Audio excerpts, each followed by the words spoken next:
பாலசுப்பிரமணியர் அருளால் ஆன்மீக அன்பர்கள், நேயர்கள், ஜோதிட அன்பர்கள் அனைவருக்கும் அன்பான வணக்கங்கள்.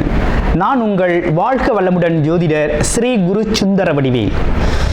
இப்போ பார்த்தீங்கன்னா 2025 நடக்க இருக்கிற தமிழ் புத்தாண்டு எப்படி இருக்குது, என்னென்ன விசேஷங்கள் இருக்குது, ஒவ்வொரு ராசிக்கும் எப்படி இருக்கும், என்ன செய்யலாம், என்ன செய்யக்கூடாது, என்ன விதமான வழிபாடுகள் செய்யணும், ஒவ்வொரு நட்சத்திரங்களுக்கும் என்ன விதமான பலன்கள் இருக்குது, இந்த ஆண்டு முழுவதும் இருக்கக்கூடிய கிரக பெயர்ச்சிகளால் ஏற்படக்கூடிய மாற்றங்கள் என்ன, வளர்ச்சி எப்படி இருக்கும், குடும்ப வாழ்க்கை எப்படி இருக்கும், சுப நிகழ்ச்சிகள் எப்படி இருக்கும், வீடு, வண்டி, வாகனம் மற்றும் அசையும் மற்றும் அசையா சொத்துக்கள் யாருக்கு அமையும், குழந்தை பாக்கியம் யாருக்கு கிடைக்கும் அப்படிங்கும் பல்வேறு விஷயங்களை பற்றி இந்த ஒரு வருடம் இருக்கக்கூடிய மொத்த பலனையும் நம்ம இந்த வீடியோ மூலமாக பார்க்க இருக்கிறோம்.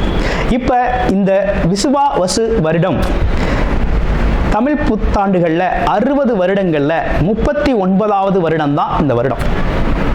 இந்த வருடம் இந்த ஆண்டு பிறக்குது. இந்த வருடத்தில் பிறக்கும் குழந்தைகள் தைரியமாக குழந்தைகளாகவும், எல்லோரையும் அனுசரித்து தெரியக்கூடிய குழந்தைகளாகவும், பண்புள்ள குழந்தைகளாகவும், அது மட்டும் இல்லாமல் தர்ம காரியங்கள், புண்ணிய காரியங்கள் ஈடுபடக்கூடிய குழந்தைகளாகவும் பிறப்பார்கள் அப்படிங்கிறது சித்தர் பாடல்களில் உள்ள ஒரு அமைப்பு.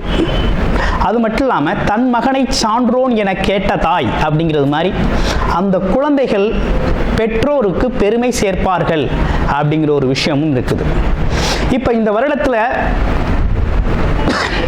இந்த வருட பிறப்பின் அடிப்படையில் சூரியன் அப்படிங்கிற ஒரு ராஜாவாகவும் மந்திரியாகவும் இருக்கிறதுனால அரசியல் மாற்றங்கள், அதிகாரம் சார்ந்த மாற்றங்கள் அப்படிங்கிற ஒரு விஷயம் நடக்க இருக்குது. அதையும் தாண்டி மழை பொழிவு அப்படிங்கிறது ரொம்ப அதீதமாக இருக்க இருக்குது. விவசாயம் செழிக்கும், தானிய உற்பத்திகள் அதிகரிக்கும்.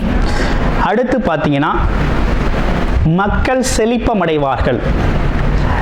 வருமானத்தை விட செலவு கம்மியாக இருக்கும், சேமிப்பு அதிகரிக்கும், தங்கம், வெள்ளி, ஆபரணங்கள் வாங்கக்கூடிய தன்மை ஏற்படுது.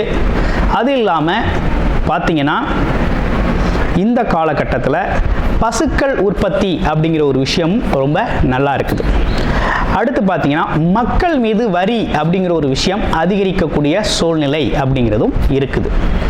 ஆக மொத்தத்தில் இந்த விசுவாவசு வருடம் அப்படிங்கிறது மற்ற வருடங்களை விட இந்த வருடத்தில் மக்களின் வளர்ச்சி அப்படிங்கிறது நல்லா இருக்கு. திரைப்படத்துறை ரொம்ப நல்லா இருக்கு. பெண்களுக்கான வளர்ச்சி, பெண்களுக்கான திட்டங்கள் அப்படிங்கிற ஒரு விஷயத்தை அரசாங்கங்கள் அதற்கான முக்கியத்துவம் கொடுக்க இருக்கிறாங்க. அந்த வகையில் அவங்களோட தனி முன்னேற்றம் அப்படிங்கிறது இந்த காலகட்டத்தில், இந்த வருடத்தில் ரொம்ப அதிகமாக இருக்கக்கூடிய அமைப்பு இருக்கு. குறிப்பாக எல்லார் குடும்பங்களிலும் சுப நிகழ்ச்சிகள் நடக்கக்கூடிய ஒரு தன்மை, திருமண பாக்கியங்கள் கைகூடக்கூடிய ஒரு அமைப்பு, குழந்தை பாக்கியங்கள் கிடைக்கக்கூடிய அமைப்பு, கோவில் வழிபாடுகள், தர்ம காரியங்கள், புண்ணிய காரியங்களில் மக்கள் ஈடுபடக்கூடிய ஒரு தன்மை அப்படிங்கிறதெல்லாம் ரொம்ப மிக சிறப்பாக இருக்கக்கூடிய இந்த விசுவாவசு வருடத்தில் உங்கள் ராசிக்கு எப்படி இருக்கும் அப்படிங்கிறத இப்போ பார்ப்போம். அஸ்வினி நட்சத்திரம். அஸ்வினி நட்சத்திரத்துக்கு இந்த தமிழ் புத்தாண்டு விசுவாவாசு வருடம் எப்படி இருக்க போகுது அப்படிங்கிறத பார்க்கையில், அஸ்வினி நட்சத்திரம் அப்படின்னு எடுத்துக்கிட்டோம் அப்படின்னா எதுலையும் ஆன்மீக ஈடுபாடு, தர்ம காரியங்கள் நிறைய செய்கிறது, எதுலையும் ஒரு விவேகம், துணிச்சல், தைரியம், நிர்வாகத்திறன் இப்படிப்பட்ட தன்மைகளை கொண்ட உங்களுக்கு இந்த தமிழ் புத்தாண்டு அப்படிங்கிறது பார்த்தீங்கன்னா ஆசைகள், எண்ணங்கள் நிறைவேறும் வகையில் உங்களுக்கு இந்த தமிழ் புத்தாண்டு அப்படிங்கிறது அமைஞ்சிருக்கு. இந்த புத்தாண்டில் பார்த்தீங்கன்னா உங்களுக்கு குலதெய்வ வழிபாடு, அது மட்டும் இல்லாமல் மனதில் நீண்ட நாள் ஆசைகள் சம்பந்தப்பட்ட விஷயங்கள்லாம் நிறைவேறக்கூடிய வருடமாக இந்த வருடம் அமைஞ்சிருக்கு. புத்திர பாக்கியம் சம்பந்தப்பட்ட விஷயங்கள், குழந்தைகளின் ஆரோக்கியம் குறித்தும் குழந்தைகளின் எதிர்காலம் குறித்தும் சிந்திக்கக்கூடிய வகையில் இந்த வருடம் அப்படிங்கிறது ரொம்ப சிறப்புக்குரிய வருடமாக அமைஞ்சிருக்கு. நோய் நொடிகள் நீங்கும், கடன் பிரச்சனைகள் தீரும், எதிரிகள் அனைவரும் பார்த்தீங்கன்னா உங்களை விட்டு விலகுவார்கள். இந்த காலகட்டத்தில் உங்களுக்கு குலதெய்வ அருள் அப்படிங்கிறது பரிபூரணமாக கிடைத்து மிகப்பெரிய முயற்சிகளில் வெற்றி அடையக்கூடிய நல்ல வருடமாக இந்த வருடம் அப்படிங்கிறது சிறப்புக்குரிய வருடமாக உங்களுக்கு அமைஞ்சிருக்கு. அனைவருக்கும் தமிழ் புத்தாண்டு நல்வாழ்த்துக்கள். பூமிக்காரகனை ஆட்சி வீடாக கொண்ட மேசராசி அன்பர்களே, உங்களுக்கு இந்த தமிழ் புத்தாண்டு அப்படிங்கிறது எப்படி இருக்க போகுது அப்படின்னா, உங்களுடைய ராசிக்கு 2ஆம் இடம் சொல்லக்கூடிய தனஸ்தானத்தில் இருந்த குரு பகவான் பாக்யாதிபதி, உங்கள் ராசிக்கு பாக்யாதிபதி தனாதிபதியாக இருந்த குரு பகவான் 2ஆம் இடத்துல சஞ்சாரம் செஞ்சுக்கிட்டு இருந்தவர் இந்த வருடம் மே மாதம் 14ஆம் தேதி பார்த்தீங்கன்னா 3ஆம் இடத்துக்கு பெயர்ச்சி ஆகிறார். இது ஒரு கிரக மாற்றம் இந்த வருடத்தில். அடுத்து உங்கள் ராசிக்கு ராகு கேதுக்கள் 12 6ஆம் இடங்களில் இருந்த ராகு கேதுக்கள் பார்த்தீங்கன்னா 11/5க்கு பெயர்ச்சி ஆகுறாங்க. 11ஆம் இடம் 5ஆம் இடம் பெயர்ச்சி அப்படிங்கிறது மே 18ஆம் தேதி நடக்குது. இவ்வருடம் முழுவதுமே பார்த்தீங்கன்னா சனி பகவான் உங்களுடைய ராசிக்கு 12ஆம் இடத்துல 7.5 சனியாக சஞ்சாரம் செய்வார். இதுதான் கிரகநிலை. இந்த கிரகநிலையை சொன்னவுடனே உங்களுக்கு எப்படி இருக்கும் அப்படிங்கிறத நீங்களே ஓரளவு தெரிந்து கொள்ள முடியும். இந்த இப்படிப்பட்ட கிரக சூழல் உங்களுக்கு என்னத்தை உருவாக்குதுன்னா மாற்றத்தை தருது. உத்தியோக மாற்றம், தொழில் மாற்றம் அப்படிங்கிற ஒரு விஷயம் உங்களுக்கு ஏற்படக்கூடிய ஒரு தன்மை அப்படிங்கிறது இந்த காலகட்டத்தில் இருக்குது. அடுத்து 2வது, எடுத்த முயற்சிகளில் வெற்றி நடக்குது. பல்வேறு விதமான முயற்சிகளை எடுத்து பார்த்தாச்சு, தடை தாமதம், ஒரு விதமான சோர்வு, நடக்குமா நடக்காதா அப்படிங்கிற ஒரு சந்தேகம், அலைச்சல், இப்படிப்பட்ட விஷயங்களுக்கெல்லாம் தீர்வாக இந்த காலகட்டத்தில் எடுக்கிற முயற்சிகள் தாமதமானாலும் நடக்கும். உறுதியாக நீங்கள் நடக்கும், நம்பி முயற்சி எடுக்கலாம் அப்படிங்கிற ஒரு நல்ல சூழ்நிலை அப்படிங்கிறது இருக்குது. அடுத்து பார்த்தோம்னா திருமண சம்பந்தப்பட்ட விஷயங்கள்லாம் எப்படி இருக்குது அப்படின்னு கேட்குறாங்க. நமக்கு குருபலம் இல்லாவிட்டாலும் வரன் அவங்களுக்கு குருபலம் இருக்குது அப்படின்னா தாராளமாக உங்களுடைய சுய ஜாதகத்தில் என்ன தசாபுத்தி அமைப்பு நடக்குதுன்னு பார்த்து உங்களுக்கான திருமண சுப விசேஷங்களை தாராளமாக அந்த வருஷத்தில் செய்து கொள்ள முடியும். அதாவது வரவுக்கேற்ற செலவு அப்படிங்கிறது கிட்டத்தட்ட இந்த வருஷம் உங்களுக்கு ஈக்குவலாக தான் போகுது. அதில் கொஞ்சம் கவனமாக தான் நீங்கள் இருக்கணும் அப்படிங்கிற மாதிரி இருக்குது. இப்போ என்னென்னு கேட்டிங்கன்னா 12ஆம் இடத்துல இவ்வருடம் ஃபுல்லாக 7.5 சனியாக சஞ்சரிக்கக்கூடிய சனி பகவானால் இரவு நேர பயணங்கள், தனித்து பயணம் பண்ணுறதை கொஞ்சம் தவிர்த்துக்கணும். அடுத்து இரவு நேரத்தில் உத்தியோகம் பார்க்குறது, வேலையை கண்டினியூ பண்ணுறது அப்படிங்கிற நீண்ட நேரம் வேலை பார்க்குறது அப்படிங்கிறதெல்லாம் கொஞ்சம் தவிர்த்துக்கணும். அடுத்து பார்த்தோம்னா கர்ப்பிணி பெண்கள் இரவு நேர நீண்ட தூர பயணம் போகிறதையும் தவிர்த்துக்கணும். இப்படிப்பட்ட விஷயங்கள்லாம் தவிர்த்துக்க வேண்டிய விஷயமாக இருக்குது. ஆமாம். அது மட்டும் இல்லாமல் நீர் சம்பந்தப்பட்ட சிறு சிறு சின்ன சின்ன உபாதைகள் வந்து போகக்கூடிய ஒரு தன்மை அப்படிங்கிறது நமக்குள்ள இருக்குது. அப்போ கண் அப்படிங்கிற ஒரு விஷயமும், கண் கால் சம்பந்தப்பட்ட விஷயங்களை கொஞ்சம் கூடுதல் கவனம் எடுத்துக்கணும். அடுத்து இந்த காலகட்டத்தில் என்னன்னா பூர்வீக சொத்து சம்பந்தமான விஷயங்களை இப்போ கையில் எடுக்கப்படாது. ஏன்னா இப்போ நமக்கு குருபலம் இல்லை. இன்னொரு பக்கம் சனி பகவான் 12ஆம் இடத்துல இருக்கார். ராகு கேதுக்கள் நமக்கு சாதகமாக இருந்தாலும் ராகு பகவான் மட்டும் ரொம்ப சாதகமாக இருக்கார். அது எப்படி இருக்கார் அப்படின்னா குருவோட பார்வை 9ஆம் பார்வைன்னு சொல்லக்கூடிய சிறப்பு பார்வையில் சாதகமாக இருக்கிறாரு. அப்போ இந்த காலகட்டத்தில் என்னென்னா வெளியூர் வெளிநாடு பயணங்கள் அப்படிங்கிறது ரொம்ப அதிகமாக இருக்கும். அதுவும் உத்தியோகம் சார்ந்த பயணங்கள் ரொம்ப நல்லா இருக்கக்கூடிய அமைப்பு இருக்குது.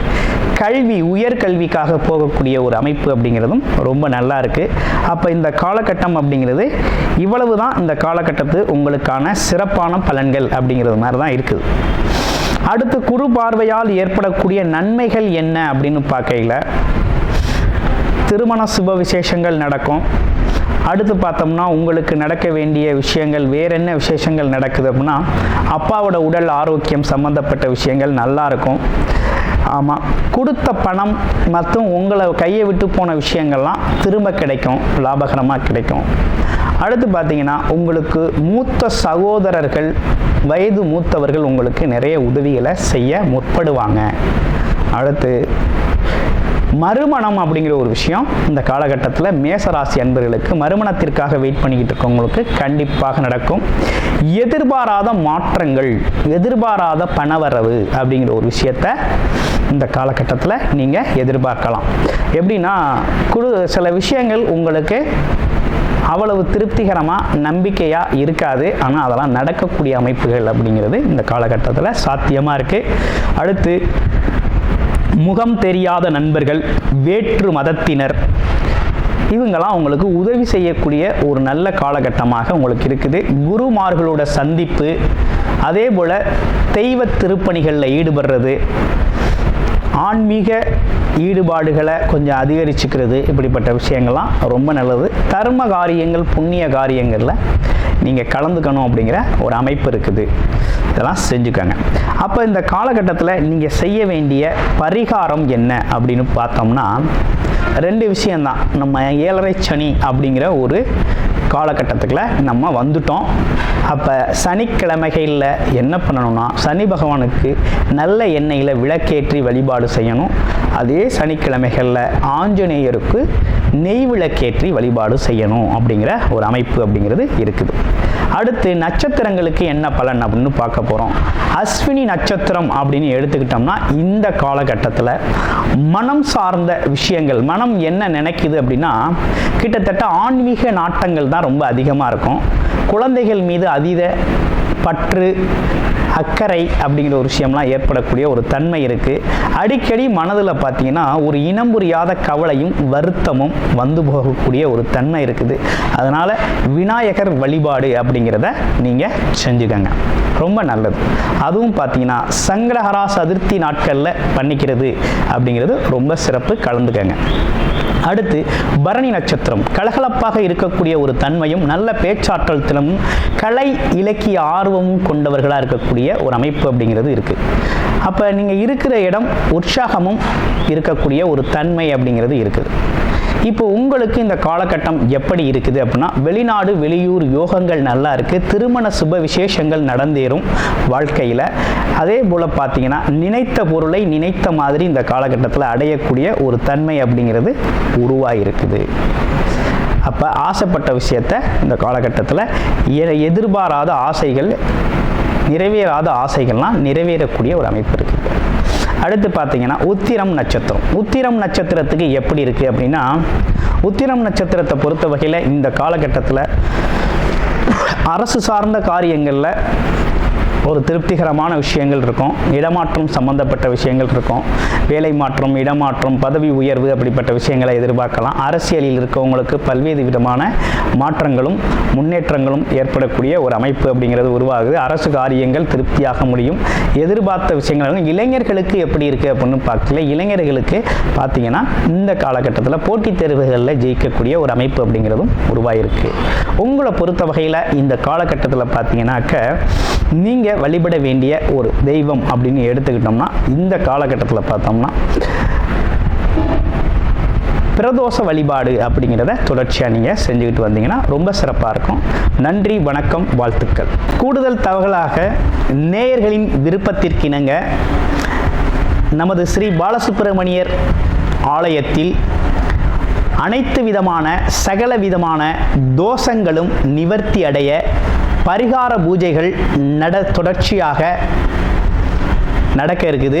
அது மட்டும் இல்லாமல் திருமண தடை, குழந்தையின்மை, தொழில் முன்னேற்றம், வேலை வாய்ப்பு கிடைத்தல், ராகு கேது தோஷங்கள் நிவர்த்தி அடைய, குலதெய்வ அருள் கிடைக்க, கடன் பிரச்சனை தீர, வாழ்வில் பணம், பொருள், செல்வாக்கு அதிகரிக்க, இப்படிப்பட்ட விஷயங்களுக்காக பல்வேறு விதமான சகல பிரச்சனைகளுக்கும் தீர்வு கிடைக்கும் வகையில் பரிகார பூஜைகள் நமது ஸ்ரீ பாலசுப்பிரமணியர் ஆலயத்தில் நேயர்களின் விருப்பத்தின் பேரில் தொடர்ச்சியாக நடக்க இருக்கு. உங்களுக்கு விருப்பம் இருக்கும் பட்சத்தில் டிஸ்பிளேல தர நம்பருக்கு கால் பண்ணி உங்களுக்கான பரிகார பூஜைகளை ஸ்ரீ பாலசுப்பிரமணியர் ஆலயத்தில் செய்து கொள்ளலாம். நன்றி, வணக்கம்.